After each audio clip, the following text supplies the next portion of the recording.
I'm Kento Bento. This video is made possible by Dashlane. Download Dashlane for free if you never want to lose another password again at the link in the description. Tokyo, December 10th, 1968. It was pouring rain. Not really The ripping bank it off, manager Mickey, of I the don't Nihon think. Trust Just Bank inspired was by. on edge. Someone had threatened his life and those around him over the past few months. Just 4 days prior, a letter, one of recent many, was sent to his personal residence demanding 300 million yen or his house would be blown up with dynamite. Holy the shit. letter was made up of characters cut out Some and Looney pasted Tunes shit. from movie magazines. Police were notified, and indeed they kept a close eye on the bank and his home, though this did not ease the mind of the bank manager, who shared his concerns with his branch employees. Now, of course, this is Japan, and As you work said, T-Down. is work. The show must go on. With this in mind, the bank manager went on with his duties, sending 4 of his employees to the nearby Toshiba factory to make a scheduled drop. So off they went, taking the company car. But not long after leaving the bank, the 4 heard police sirens approaching. At that very moment, they happened to be next to a prison of all places. A police officer screeched to a halt in front of the car and frantically got off his motorcycle to warn them. The branch manager's home had just been blown up. People were injured, Wait, some really? presumably worse. Despite police monitoring the locations, the perpetrator was still able to carry out. Wait, so he threats. actually successfully It wasn't blew this over. shit up? Additional threats were made. The bank in Hey, particular it's not was that. now a target, and branch employees were at risk, especially those who had left the bank earlier to carry out bank duties. Why do you keep including spamming Jim Browning? I'm literally in the cars. middle of watching Their something. car What the fuck is wrong with you? searched. The officer got down underneath to check the car, but before he could do a proper search, an employee started noticing smoke and flames emerging from the vehicle. Fearing the car was about to explode, the officer desperately tried to roll out of the way. Everyone ran as fast as they could to safety, retreating behind the prison walls. They waited and waited for the explosion, but there was no explosion. They looked back. Oh, and so they were realized The company fooled. car was gone. The police officer was gone. Had he moved the car to safety? Confused, they called Here's the the 5 Nihon gifts of Trust Bank Stardust. to Thank you, find out Stardust. what was going on. To their relief, the bank manager answered. He was alive and well. In fact, everything was fine there. The bank manager's home was never blown up. As the adrenaline wore off, it finally dawned on them what had happened. This was the moment the perpetrator had been setting up the past few months. Disguised as a police officer, he had now gotten away with what was to be the bonus payments of 523 Toshiba employees. The stolen amount totaled to 300 million yen or $6 million. Not Exactly the amount bad! he had asked for. On the ground, they found various items left behind, including a warning flare that the officer must have ignited while under the car to mimic dynamite. A reported 120 pieces of evidence was left behind at the crime scene, which is a lot and would normally be beneficial, but this was purposely done to mislead. Whoa! This worked. What the Half a fuck? This is century later, nuts! The case remains unsolved. Some say Turns this out he was the trimmed his greatest pubic heist hair to live in DNA, Japanese but it history. wasn't his There was pubic no hair. loss of life, no blood A red spilled. herring. The plan meticulously carried out by a single person, and in the end, the money taken. But there are many ways a bank heist can be great. There are many ways it can be notable. Take the case on May 15th, 2016. At around 5 a.m. in the early hours, Oh, cash right, was Phoenix Jones, I physically forgot to do withdrawn that. from an ATM I like Phoenix from Jones. a Tokyo 7-Eleven. The amount was 100,000 yen, about $880, which was the cash limit. Now, this doesn't seem too bad, but try repeating this 14,000 times across Japan in the span of just 2 hours, because that is exactly what happened.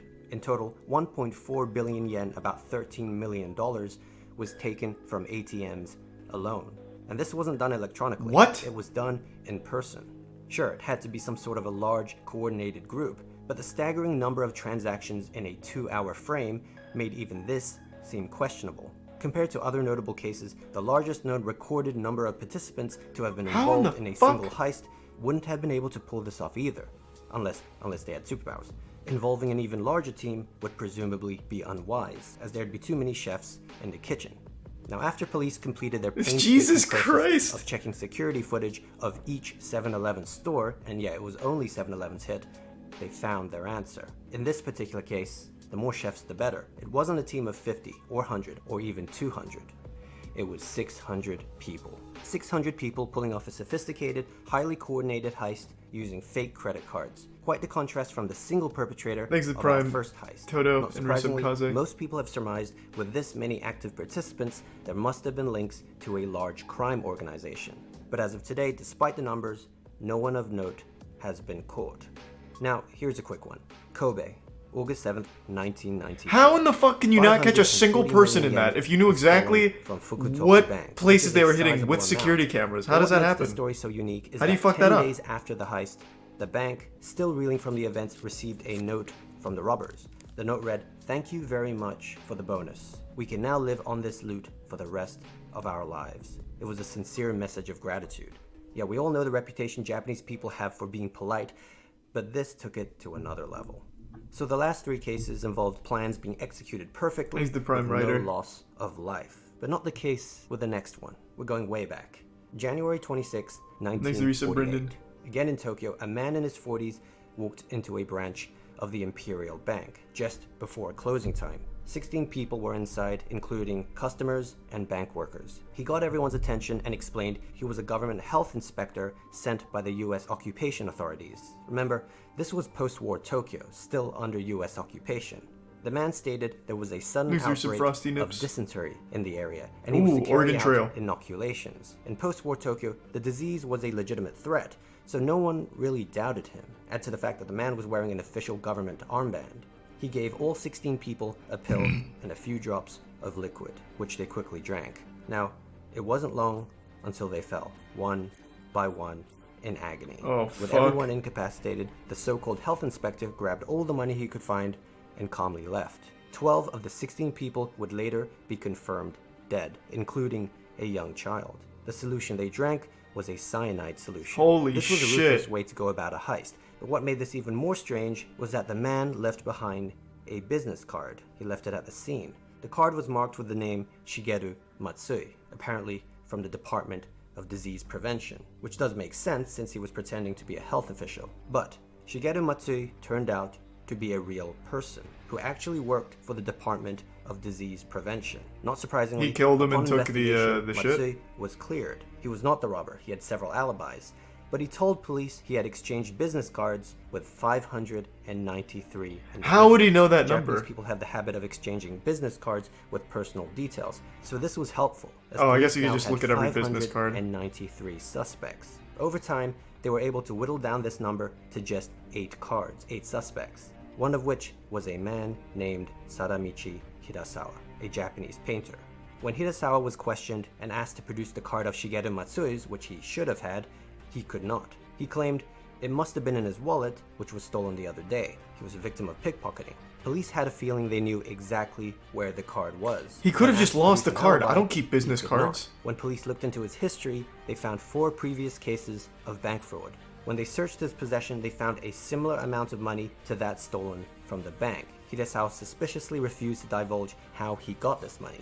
Finally, when his face was shown to eyewitnesses, they immediately identified him as the poisoner. Upon further interrogation, Oh, that was easy. Hirasawa Good work. confessed.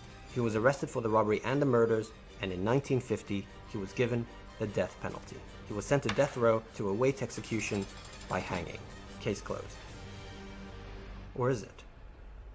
Because after the trial, some had doubts whether Sadamichi What? Hirasawa was indeed the perpetrator. Everything mentioned, circumstantial. In fact, it was revealed his confession was viciously beaten out of him. Thanks to Tier 1 allegedly Supreme tortured. and the Prime There was only Yodi 2 of the resub. eyewitnesses who Demon. identified him as the criminal. Perhaps he was telling the truth. Perhaps he was really a victim of pickpocketing, as he claimed. The unexplained origin of the money in his possession was also thought by some to be from his side business of drawing pornographic pictures. Revealing this truth to police and to the public would have been detrimental to his reputation as an artist. There was also no way So he was a Hirasawa could have hentai artist? realistically obtain the ingredients for what turned out to be a military-grade cyanide solution used in the robbery.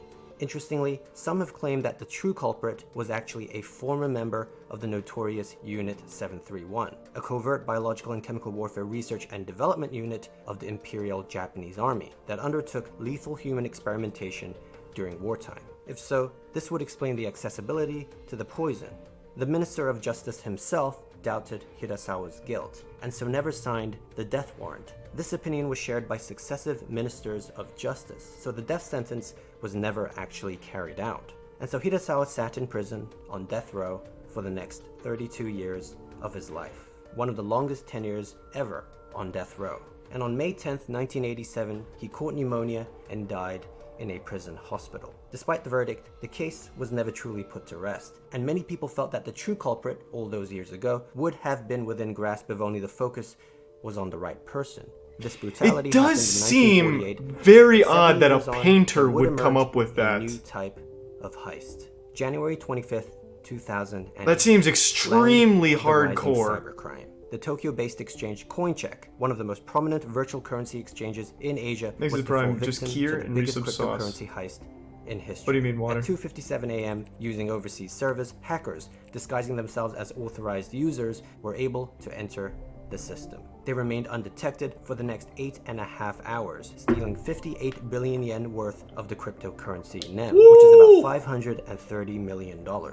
Then they were gone. This incident became an embarrassment to the Japanese government, who had been trying to make Tokyo the global center for cryptocurrency. CoinCheck revealed they failed to implement the required extra layer of security, but even worse, the stolen currency had been kept online in a hot wallet, rather than in a much more secure offline storage facility known as a cold wallet. This is similar to if a convenience store kept significantly large amounts in a cash register instead of an off-premise bank vault. Now, one of the stranger aspects of the heist is that the stolen virtual funds were able to be traced online, because transactions for Bitcoin and other cryptocurrencies are all public. And so the $530 million worth was eventually traced back to 11 specific addresses. But the identities of those sending and receiving the money, unfortunately, remained anonymous. Indeed, no one yet has been caught, but the developers of NEM were able to label the 11 addresses with specific warning tags for all to see. They also set up a tracking tool to automatically reject exchanges involving the stolen funds. Of course, the most frustrating part of this is that it all easily could have been avoided if CoinCheck just added that extra layer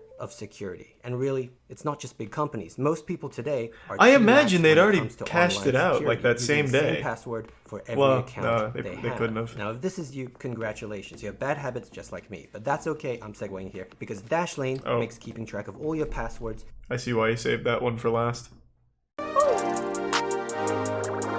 I'm built differently. I'm built